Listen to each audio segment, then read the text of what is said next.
It's always good to start the meditation with thoughts of goodwill. Remind yourself that you do really want to be truly happy, and that's why you're here.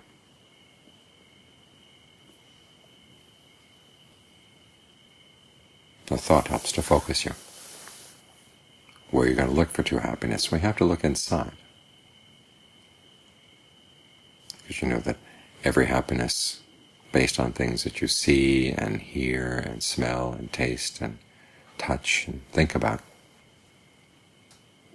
eventually has to change. And if you place your happiness there, if you identify with those things, your happiness is going to have to change in ways that you don't want it to. So you have to look inside. What's deeper inside than these things? That's what we're looking for in the meditation. Unfortunately, the path to that happiness doesn't require that we have to cause anyone else to suffer. And the happiness itself places no burden on anybody at all. So we're on a good path, going to a good goal.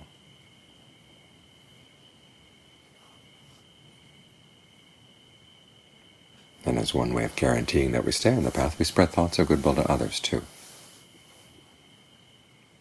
People close to our heart, people not so close, and then spreading out into ever-widening circles.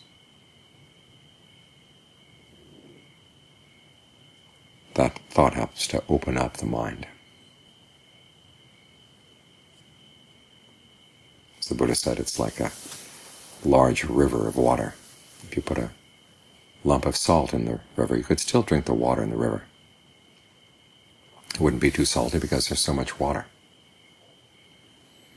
But if you just had a little cup of water, put the salt in, you wouldn't be able to drink the water at all because so little water and so much salt. In the same way, if you carry around your own personal concerns all the time, any little pain can suddenly seem like a huge lump of salt. But if you think in larger terms, it makes the little pains a lot easier to deal with.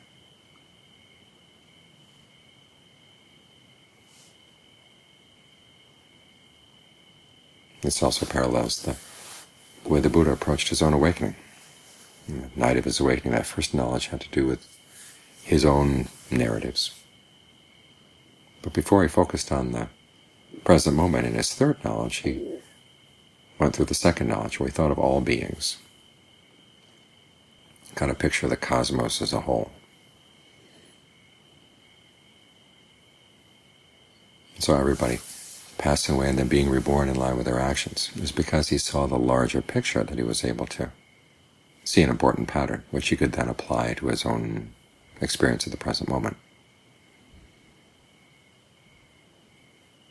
Because if he had just focused on his personal narratives,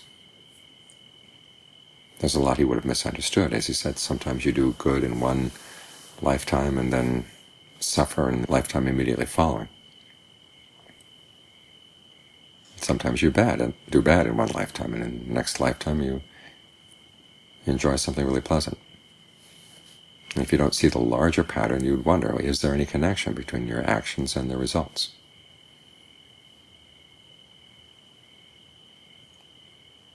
And the same question applies to a lot of other issues in life as well. When you just look at yourself and are concerned about your own personal problems, your own immediate circle all the time, you miss some larger patterns.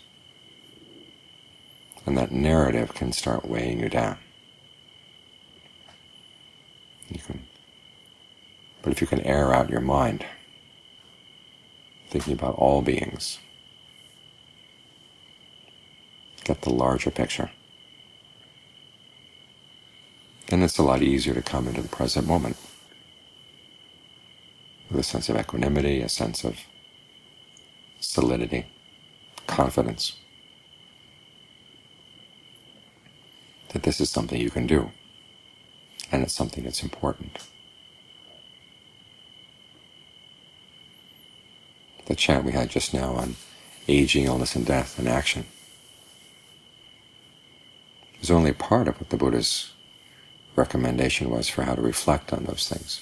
He says, reflect not only that you're subject to these things, you're subject to aging, illness, and death, separation, and you're responsible for your own actions, and your actions are going to bear results. He says, this applies to everybody. Men, women, lay, ordained, old, young. It's a universal principle. He says, when you think about it just concerning yourself, it helps to give rise to a sense of heedfulness, that you really have to be careful in what you do. But if you think about it with reference to all beings, it gives rise to a sense of samvega. There's this huge ocean of beings, and they're all subject to aging, illness, death, and separation no matter where you go. That, he says, helps to get you on the path, realizing it would be good to find a way out of this ocean, out of this flood.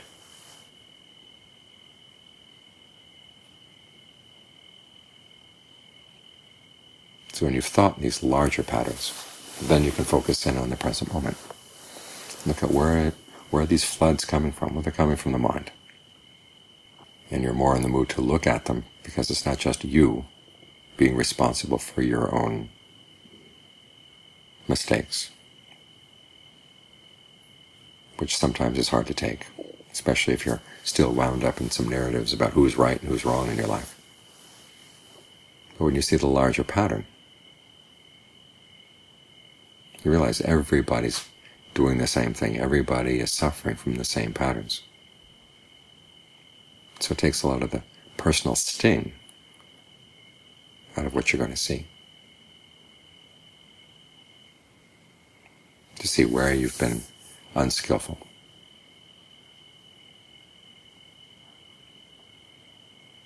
And because the sting is gone, it's a lot easier to be willing to adopt some new patterns that are more skillful. Because that's another thing that's good to think about other beings, the people who've actually followed the path. And they've gotten benefits. You can think they can do it, so can I. All those people in the past who were almost suicidal, yet they were able to turn themselves around and actually become noble ones, to become arahants, to find true happiness, to find true freedom. It's something that any human being can do.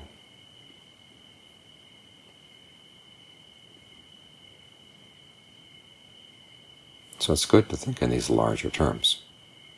It takes the sting out of your personal pains right now, your personal troubles right now.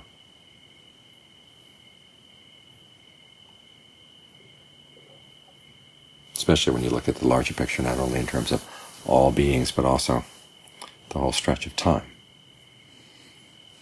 This stuff has been going on for a long, long time.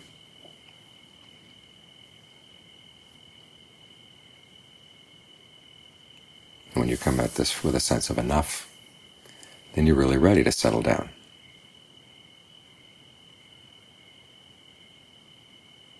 And see what's going on right here in the present moment, what patterns in the mind need to be examined. Which ones need to be fostered, which ones need to be put aside.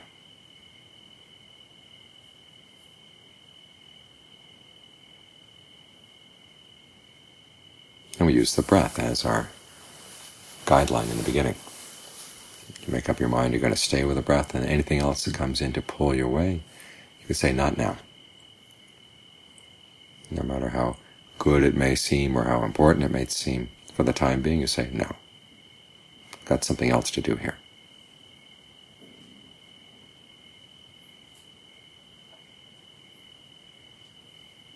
And then you realize if you're going to stay with the breath, you're going to have to make it interesting. You're going to have to make it comfortable. Because otherwise just watching in, out, gets pretty boring after a while, and you're going to start roaming around. looking for some way to find a sense of pleasure in the course of the hour here.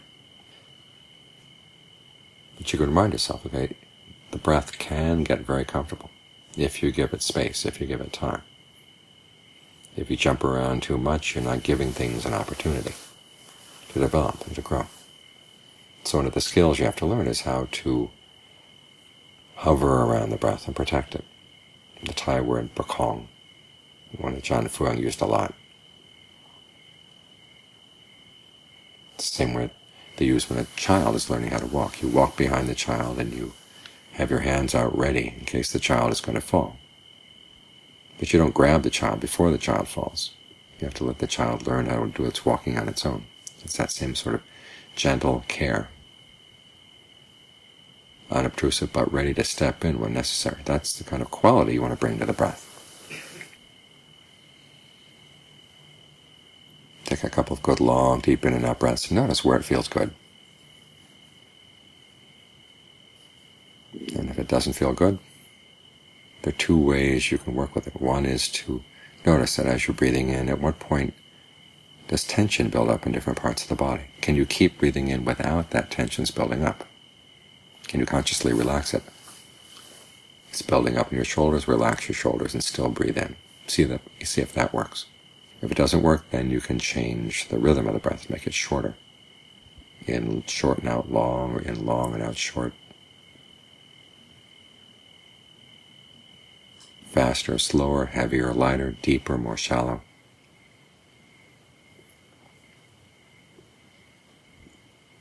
Notice what kind of breathing you like right now.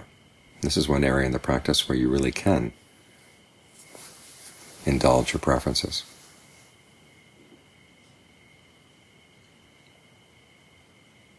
What kind of breathing would feel really good? What would feel really gratifying? Which parts of the body could use some nice breath energy right now? And you play around in this, and explore. Now you may find that by following the kind of breathing you really like right now, you set yourself up for some problems down the line. Well, that's a good thing to learn. You wouldn't learn it otherwise. You may get fascinated with the breath energy in one part of the body and overdo it. Or try to straighten things out in such a way that you start developing a headache, say, or a sense of tightness in the chest. These are all good things to learn because you're trying to learn cause and effect. And this is what makes the breath interesting. You begin to see that certain ways of focusing on the breath, certain ways of playing with the breath, have a really good effect on the body. Other ways don't. That way you learn the principle of what's skillful and what's not, by observing cause and effect, and you learn how to make yourself a more reliable observer, which is what everything depends on in the practice. We know that discourse where the Buddha is talking to the Galamas and saying that don't just go by texts or reports or traditions or legends, which is the part that everybody remembers. But he also says don't necessarily go by your preferences or what seems reasonable. You take what seems reasonable and you test it in your actions to see what kind of results you get. And that means, one, a willingness to experiment, and two, a need to make your mind a reliable observer, so that when you test something, you can actually trust the results you see, or trust your estimation of the results. This is why we have to work on mindfulness and alertness and our powers of evaluation, again and again and again, to sharpen them, to make them more reliable.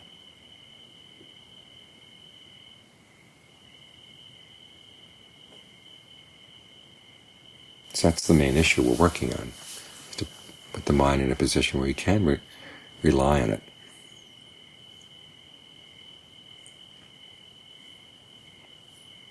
As your powers of observation develop, you can apply them to more subtle things, not just the breath, but whatever comes up in the mind. You begin to notice certain ways of thinking that you've held on to for a long time.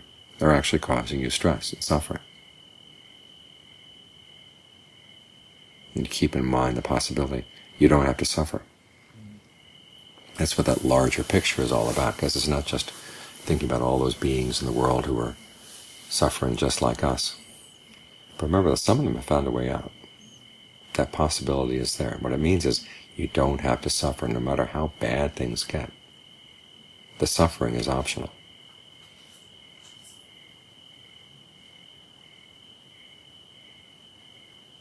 And so if you find a particular way of thinking that's causing a sense of burden on the mind, ask yourself, what would it be like not to go with that thought? And sometimes it's easy to drop, and other times it's not so easy, which means there's a part of the mind that really likes that kind of thinking. It's got other agendas.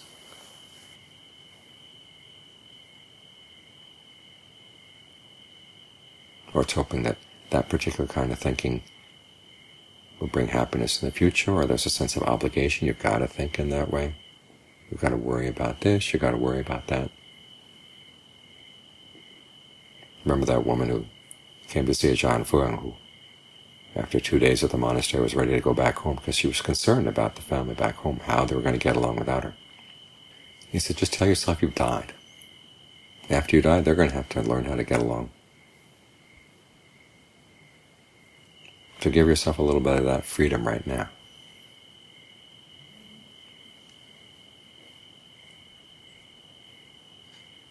Learn how to take that perspective on your thoughts. Okay, wherever there's stress, look for the cause and allow yourself to drop whatever's causing it. Allow yourself that freedom.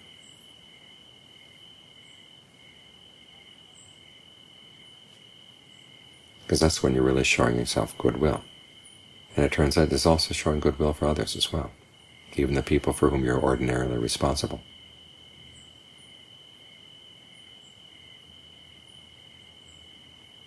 Because if you're less weighed down by the responsibility, you find it actually easier to meet your genuine responsibilities when it's really necessary.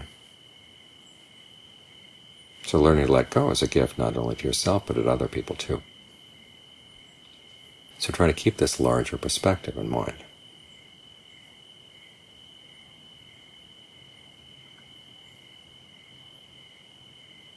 Because it helps you to deal with things a lot more skillfully and a lot more appropriately for how really important or unimportant they may be.